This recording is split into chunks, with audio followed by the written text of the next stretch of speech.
جو کہانی بیان کی جا رہی ہے وہ ایک سچا واقعہ ہے۔ گردش ایام نے ایسا اپنی لپیٹ میں لیا کہ دیکھتے ہی دیکھتے سب کچھ بدل گیا۔ اکاڑا کے ایک متوسط گھرانے میں پلا بڑا ابا ابا کہتے کہتے خود ابا کہلانے لگا اور پلک جھپکتے ہی چھوٹی سی رعایا کا سلطان بن گیا۔ پینڈو ہونے کا یہ فائدہ ہے کہ شادی بالی عمر میں ہو جاتی ہے، جبکہ شہروں میں معاملہ برعکس ہے۔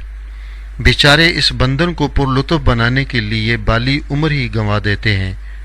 2 بیٹیاں 2 بیٹے اور پری چیرا رانی میری شریک حیات جو میرا ہر حکم بجا لاتی، اچھی خاصی گزر بسر ہو رہی تھی کہ لامحدود خواہشوں نے محدود زندگی اجیرن کر دی۔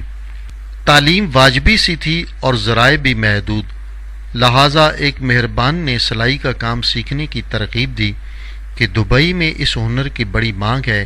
یوں اکاڑا سے ہجرت اپنا مقدر ٹھہری، پھر ایک جاننے والے کے توسط سے انارکلی لاہور میں کپڑوں کی فیکٹری میں درزی کا کام سیکھنے لگا۔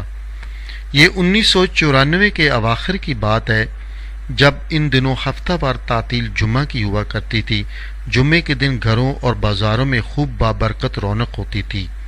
ٹولیوں کی صورت میں چھوٹے بڑے اجلے کپڑے پہنے گھروں سے مساجد کا رخ کرتے اور اللہ کے گھر سجدہ ریز ہونے والوں سے کھچا کھچ بھر جاتے۔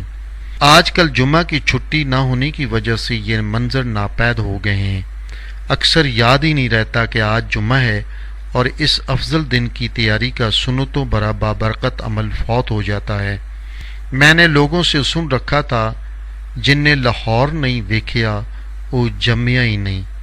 اس بات کا اشتیاق اس قدر بڑا کہ میں ہر جمعہ پا پیادہ لاہور کی سیر کے لیے نکل پڑتا۔ قدیم لاہور کے 12 دروازے انارکلی کے دائیں بائیں قریب قریب بھی واقع ہیں۔ لوہاری گیٹ تو انارکلی کے بالکل سامنے ہے، جس کا تم طراق اور دیو ہیکل جسامت قابل دید ہے۔ حیرت انگیز طور پر ہمارا یہ تاریخی ورثہ آج بھی اپنی اصل حالت میں موجود ہے اور یہاں کی رونق دیدنی ہوتی ہے۔ جمعہ کی نماز میں اکثر بادشاہی مسجد میں ادا کرتا، شاہی قلعہ کی سیر اور شاہی بازار کی خاک بچھانی، رنجیت سنگھ کی مڑی کا نظارہ قلعے کی بالکونی سے کیا، کیونکہ عام لوگوں کو وہاں جانے کی اجازت نہیں۔ مینار پاکستان، منٹو پارک، سبزی منڈی سے ہوتا ہوا دریائے راوی جا نکلتا۔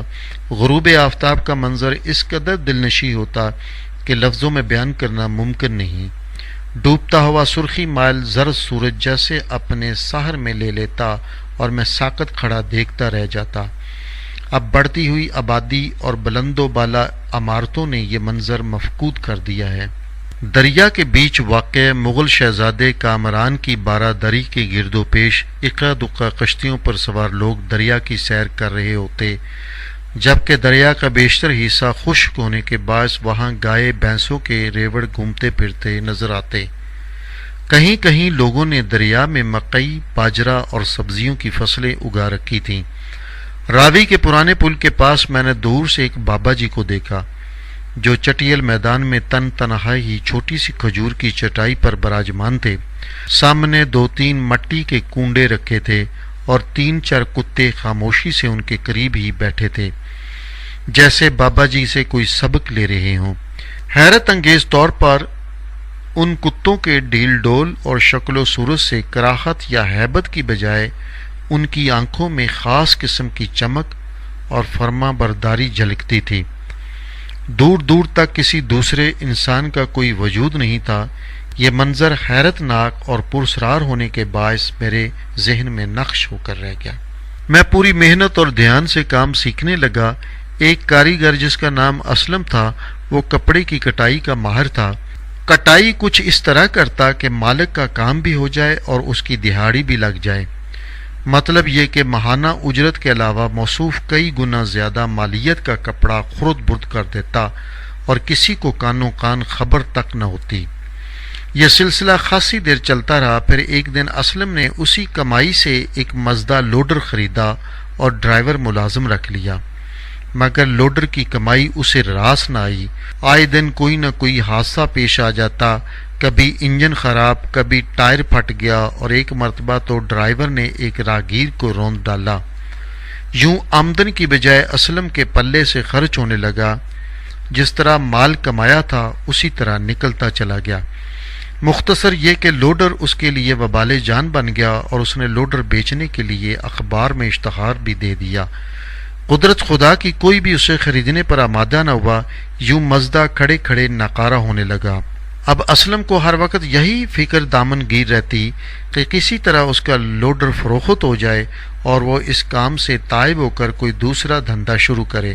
البتہ اس میں ایک تبدیلی یہ آئی کہ اس نے کپڑا چرانا ترک کر دیا، صرف اپنی تنخواہ ہی پر گزارا کرتا، لیکن اس کے باوجود بے چینی اس پر مسلط رہی۔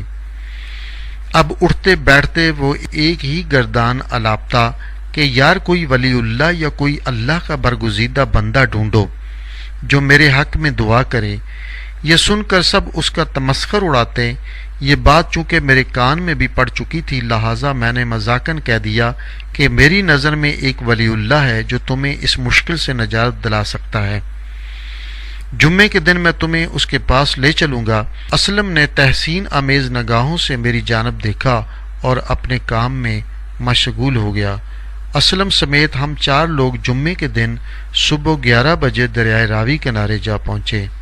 بالکل ویسا ہی منظر تھا، البتہ ایک شخص بابا جی کے پاس بیٹھا ان سے محو گفتگو تھا۔ ہم بھی ان کے قریب جا بیٹھے۔ تھوڑی دیر بعد وہ شخص چلا گیا تو بابا جی ہم سے مخاطب ہوئے، کیسے آئے ہو؟ اسلم نے مختصر لفظوں میں اپنی داستان سنائی تو انہوں نے 1 کلو جلیبیاں اور آدھا کلو دودھ لانے کو کہا۔ اسلم بھاگم بھاگ یہ نعمتیں لینے چلا گیا اور ہم دائیں بائیں کے نظاروں سے لطف اندوز ہوتے دل ہی دل میں بابا جی کا تمسخر اڑانے لگے کہ دودھ جلیبیاں منگوانے کا کیا تک ہے۔ تھوڑی دیر میں اسلم نے جلیبیاں اور دودھ بابا جی کے سامنے رکھا تو انہوں نے سامنے پڑے کنڈوں میں جلیبیاں اور دودھ انڈیل دیا، پھر کتوں کو اشارہ کیا تو وہ منٹوں میں یہ نعمتیں چٹ کر گئے۔ پھر بابا جی نے کہا، اب تم جاؤ۔ ہم نے چپ چاپ واپسی کی راہ لی۔ حیرت انگیز طور پر ہم میں سے کوئی بھی لب کشائی نہ کر سکا۔ اگلے جمعے ہم پھر بابا جی کی خدمت میں حاضر ہوئے تو پہلے والا منظر بالکل نہیں بدلا تھا۔ وہی آدمی ان کے پاس بیٹھا اور مؤدب کتے چپ سادے بابا جی ہی کو دیکھ رہے تھے۔ انہوں نے پھر وہی اشیاء لانے کو کہا۔ ان دنوں یہ دونوں چیزیں 40-50 روپے کی اس مقدار میں مل جاتی تھیں۔ اسلم دودھ جلیبیاں لایا تو بابا جی نے پھر کتوں کے آگے ڈال دیں اور ہمیں رخصت ہونے کا اشارہ کیا۔ دریائے رابی کی حدود سے نکلتے ہی ہم ایک دوسرے سے الجھ پڑے کہ بابا جی سے اپنے کام کے بارے کوئی بات کیوں نہیں پوچھی۔ مختصر یہ کہ ہم ایک دوسرے کو مورد الزام ٹھہراتے نامراد ہی فیکٹری تک پہنچ گئے۔ ظاہر ہے کوئی بات نہیں بنی تھی، اس لیے سب اسلم کا مذاق اڑاتے کہ وہ خواہ مخواہ دودھ جلیبیاں کتوں کو کھلاتا ہے۔ بابا جی کے پاس کوئی کرامت نہیں ہے، وہ تو خود بیچارہ بے سر و سامان بیٹھا ہے۔ اس سے تو اچھا ہے تو ہماری خدمت کرتا کہ ہم سوچ بچار کے بعد تجھے کوئی اچھا مشورہ دیتے، اور سب نے مل کر کہا لگایا۔ اگلا جمعہ آیا تو مجھ سمیت کوئی بھی اسلم کے ساتھ بابا جی کے پاس جانے پر راضی نہ ہوا۔ وہ ہماری منت سماجت بھی کرتا رہا، مگر ہم نے مسکراتے ہوئے معذرت کر لی اور لوڈو کھیلنے کو ترجیح دی۔ مجبوراً وہ اکیلا ہی چلا گیا۔ دوسرے دن میں نے اسلم سے بابا جی سے ملاقات کے بارے پوچھا تو اس نے بتایا کہ اس مرتبہ بھی انہوں نے مجھے دودھ جلیبیاں ہی لانے کو کہا اور کتوں کو کھلا کر مجھے کہنے لگے، بتا دنیا چاہیے یا آخرت؟ میرے سر پر لوڈری سوار تھا۔ میں نے کہا کہ میرا مزدہ بک جائے۔ بابا جی نے پھر پوچھا، دنیا چاہیے یا آخرت؟ میں نے کہا، بابا جی میرا مزدہ بک جائے۔ تیسری مرتبہ بھی انہوں نے وہی سوال دہرایا اور میرا وہی جواب سن کر کہنے لگے، جا تیرا مزدہ بک گیا ہے۔ یہ سنتے ہی میں نے خوشی خوشی بابا جی کو سلام کیا اور گھر کی راہ لی۔ ابھی میں گلی میں داخل ہوا ہی تھا کہ ڈرائیور دوڑتا ہوا میرے پاس آیا اور کہنے لگا، صاحب جی لوڈر بک گیا ہے، یہ رہی پیشگی رقم، اور کل صبح 10 بجے باقی رقم دے کر وہ لوڈر لے جائیں گے۔ میری حیرت کا ٹھکانہ نہیں تھا۔ مزدہ بیچنے کے لیے میں نے کیا کیا پاپڑ بیلے تھے، تم سب اس بات کے گواہ ہو، یہاں تک کہ مختلف اخباروں میں اشتہار بھی دیے، لیکن کوئی پوچھنے تک نہیں آیا تھا۔ میں اسی وقت فیکٹری پہنچا اور سب کو یہ خوشخبری سنائی تو وہ بھی گمسم رہ گئے۔ یہ بات فیکٹری مالک تک پہنچی تو وہ فوراً میرے پاس آئے۔ یقیناً انہیں بھی بزرگان دین اور اللہ کے برگزیدہ بندوں سے عقیدت تھی، جو اسی وقت میرے پاس آئے اور گاڑی میں ہم چاروں کو لے کر دریا راوی کا رخ کیا۔ جب ہم وہاں پہنچے تو سارا منظر ہی بدلا ہوا تھا۔ بابا جی تھے نہ کتے، کھجور کی چٹائی تھی نہ کونڈے، دور دور تک کسی ذی روح کا نام و نشان نہیں تھا۔ چہار سو ویرانی پھیلی اور دھول اڑ رہی تھی۔ جب بھی یہ واقعہ یاد آتا ہے تو سوائے حیرتوں کے میرے ہاتھ کچھ نہیں آتا۔